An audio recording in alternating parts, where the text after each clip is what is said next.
aja deh. Nanti tahun baru mau kemana Umi? Tahun baru mau ya itu aja udah.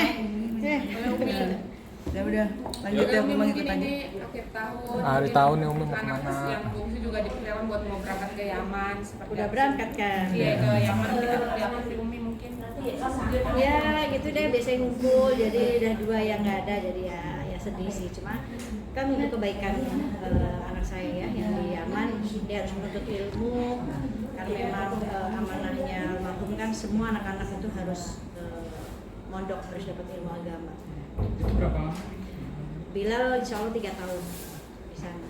Itu mendalami tentang ajaran apa? Iya, di sana biasa agama ya, semua bahasa Arabnya, kitab-kitabnya semua gitu. Dan yang sanad, karena kita ngambil sanadnya ya, sanadnya langsung sampai ke Rasulullah. Makanya di sana kenapa di Tarim? Karena Tarim itu kan kota Seribu Wali ya di sana, dan Rasulullah juga mendoakan, ada dalam doanya Rasulullah kota Tarim.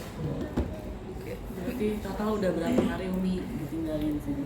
Total itu berangkat tanggal 20 ya. Iya benar 20. Selesai adegan nikah, dia tanggal 20 berangkat.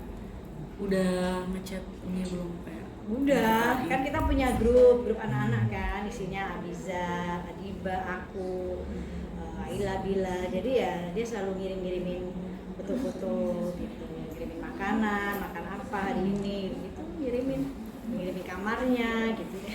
Bisa dikatakan kayak mungkin bilang salah satu penerus UJ juga. Ya enggak lah, seperti kita apa? kan, saya kan sama UJ pun juga nggak pernah memaksa anak-anak menjadi seperti kita, dan kita pun juga berdakwah ini kan sebenarnya semua orang punya tugas berdakwah. Dakwah ini kan mengajak dalam hal kebaikan. Nah, jadi ya saya membiarkan sama UJ membiarkan anak-anak saya ya mereka berproses, mengajak dengan caranya mereka mengajak hal baik ya, itu kan juga sudah dakwah gitu.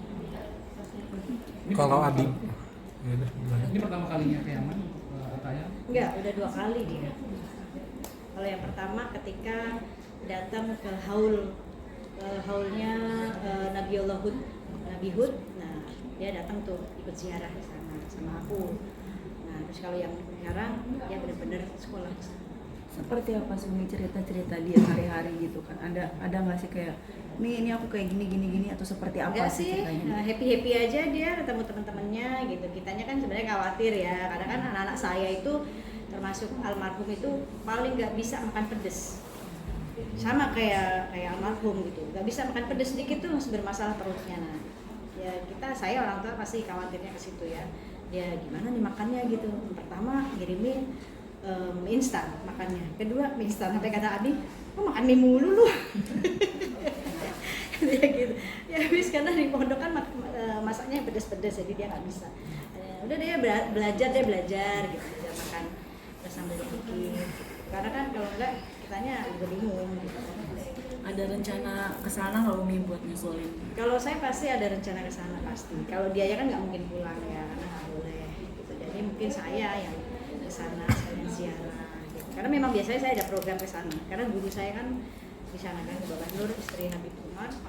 Biasanya saya suka datang ke sana belajar. 3 tahun kan cukup lama ya Umi ya. Apa sih yang dikangenin? Mungkin ada yang bisa ini kan Ataya kan anak bontot ya, anak bungsu, mungkin apa yang ditakutin dari Umi sendiri?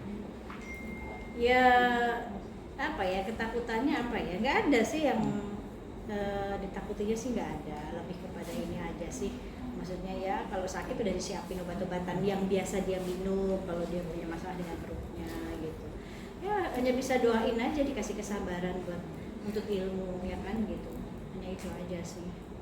soal ini dong Umi, soal Adiba yang sudah bisa mengeksplorasi masak katanya Umi, buat apa? Ya kan memang saya Suaminya. ngajarin dia. Oh. Jadi kita punya kegiatan itu kadang suka masak bareng kan. Jadi ya saya bilangin, maksudnya kalau jadi istri itu sebelum suami bangun, istri sudah harus bangun duluan, sudah harus nyiapin keperluannya, makanannya, gitu. Harus bisa masak, walaupun nggak harus tiap hari masak, tapi setidaknya adalah suami itu nyobain masakan istri. Tapi kan sekarang jauh nih Umi sama suami, mungkin kegiatannya mungkin apa aja selain Kalau pas lagi nggak ada, lagi nggak sama suami, ke rumah. Saya suruh main ke rumah, gitu. Terus kita jalan bareng. Karena kan memang Egy sekarang lagi di Turki ya, lagi menyiapkan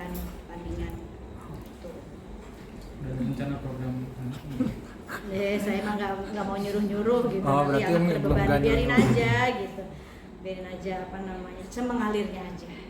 Tapi Umi bisa dikatakan Umi kan sekarang di akhir tahun sendiri gitu kan, sama Abizar Ada kemana sih? Bizar, gitu ada kan? Aila, nggak di rumah. Biasa kita di Barbecue rumah atau aja. Seperti apa sih? Kenapa? Barbecue atau Ya apa biasanya gimana? kita zikiran aja sih. Kita muhasabah di rumah, zikiran, panggil teman-teman gitu. Terus ya udah apa namanya, ya gitu aja. Gak pernah keluar kalau tahun baru. Ada nggak sih kayak nasihat-nasihat di akhir tahun untuk anak-anak sendiri buat Pasti ada kebiasaan? lah gitu. Buat upgrade diri kan perlu ya, penting banget buat kita. Buat kan hanya nasihat buat anak, buat saya juga gitu. Ya ibaratnya kayak handphone kan harus dicas ya, kalau udah mati, udah lowbat. Nah iman kita juga gitu, diri kita juga harus di-upgrade gitu. Yang biasa pelit sedekah, yuk di-upgrade dong, sedekahnya kencengin. Yang sholatnya masih bolong-bolong, yuk di-upgrade dong gitu sholatnya. Gigi bolong aja nggak enak kan gitu kan.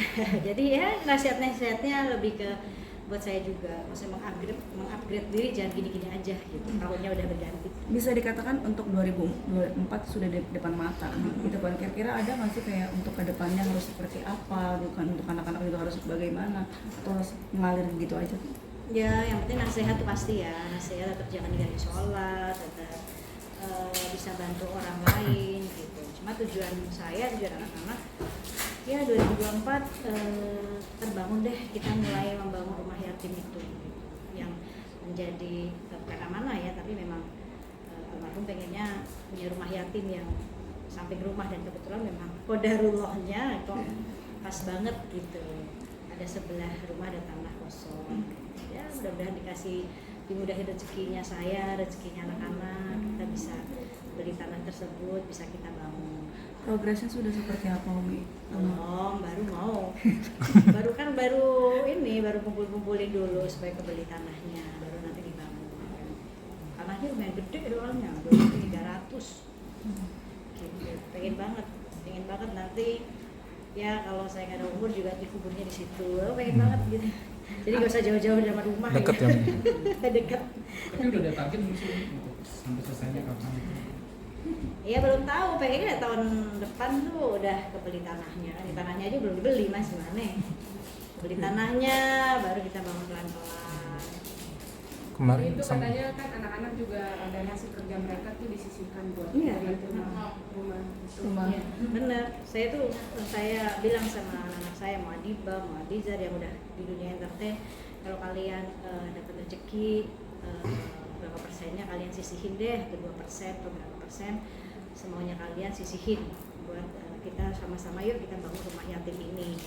Oke. Bisa dikatakan agak sedikit berat mungkin untuk mewujudkan mimpinya, atau mungkin kayak alhamdulillahnya sekarang udah mau terlaksanakan atau seperti apa sih? Karena udah lama. Ya nggak berat sih sebenarnya, maksudnya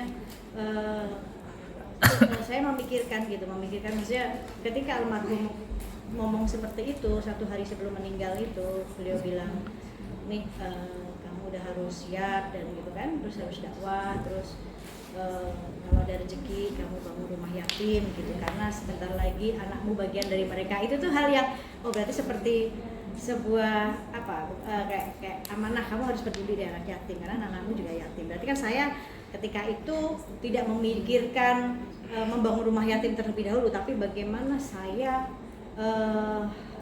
membangun rumah saya untuk anak saya, karena mereka bagian dari yatim.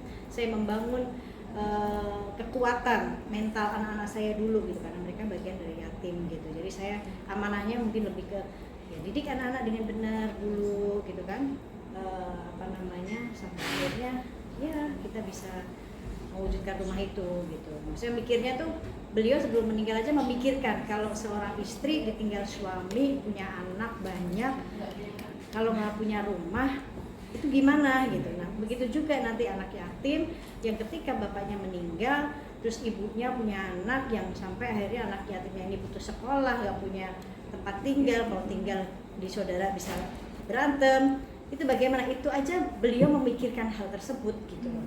Ya, itu ada di beliau, concern banget gitu. Kok bisa gitu sebelum meninggal beliau memikirkan hal ini gitu. Ya, jadi ya udah kita berusaha, ya udah yuk Bismillah gitu. Masih rindu nggak sih Umi Masih rindu masih. Ya wajar lah kalau rindu Mbak, apalagi di sosial media seliweran muka dia muncul lagi masih rindu lah, manusiawi masa nggak rindu ya kan. Umi, soal hukum suami ingin mempertahankan rumah tangga sedangkan istrinya mau cerai, itu yang terjadi sama Ujung-ujungnya kayak yang lain kayaknya. sama Amar sama Ibel gimana Umi? Nah, kan udah tebak nih dia nih. Gimana Mu itu pandangannya di sini? Apaan maksudnya gimana? Hukum suami ingin mempertahankan rumah tangganya sedangkan istri mau cerai itu Mi. Gini, Pada gini. Ibel sama Amar. Kita lihat dong di sisi, maksudnya gini, kita nggak bisa kita mendengar dua belah pihak ya.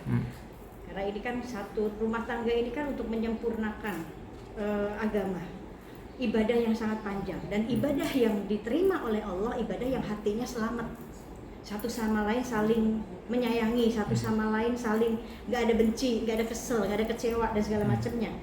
Ketika kita dalam satu rumah tangga terus tidak bisa menjalankan ibadah yang seperti itu, gitu kan? Terus solusinya berpisah, tapi walaupun gagal menjadi suami istri, tapi tidak boleh gagal menjadi orang tua, kan gitu. Tetap mereka bisa beribadah, tapi sebagai orang tua untuk anak-anak, kan gitu. Jadi kita harus lihat di sisi yang apa sih gitu, yang mungkin ya mereka yang tahu gitu. Kan kadang kita tuh cuma mikirnya kasihan ya ini sedang tersandung tapi malah dibuat cerai. Jangan mikir yang itunya dong, tapi lihat kita kan nggak tahu kehidupan mereka, kita nggak tahu yang dijalanin kedua belah pihak, ada apa gitu ya, yang mungkin hal ini cukup mereka yang tahu saja gitu kan, atau itu sebuah aib atau apa, kan mereka yang tahu. Makanya ya wajar kalau mungkin di satu pihak kepengen menyelesaikan hal ini dengan cara ya pasti sudah istikharah dan pasti sudah dapat jawaban dari Allah, kan gitu. Jadi kita harus bijak ya, tidak menyalahkan satu pihak saja gitu. Harus bijak. Mendengar kayak misalkan kayak tadi rumah buat anak yatim, anak-anak seperti apa sih progres? Misalnya ini udah ada nih anak-anak ekspresi mungkin bahagia kah atau seperti Ya mereka senang dan kebetulan kan saya sama almarhum itu dari dulu memang ada pelihara anak yatim ya, ada 10 yang kita biayain, kita di sekolahnya gitu. Kepengennya mereka tuh nanti kalau udah rumah yatim ini terbangun ya mereka tinggal di situ. Belajar nih ya. Umi, ini kan terkait dengan ada kentakan rumah tangga nih Mi. Semisal kalau misalkan Ente mah rumah tangga dulu deh. suami istri umroh bareng, tapi salah satunya kan terjadi dengan Teguh Maria Ricis, tapi umroh bareng kan, tapi diisukan adanya keretakan rumah tangga. Mungkin Umi melihatnya seperti apa sih kalau Ya sebagai nggak apa-apa lah, pendapat? di sana kan tempatnya berdoa, berdoa. Apapun yang dihajatkan, kan Rasul katakan itu jangan mengambil keputusan dalam keadaan marah. Nah, maka udah ibadah di sana, doa, kan Allah yang maha memberikan hati ya.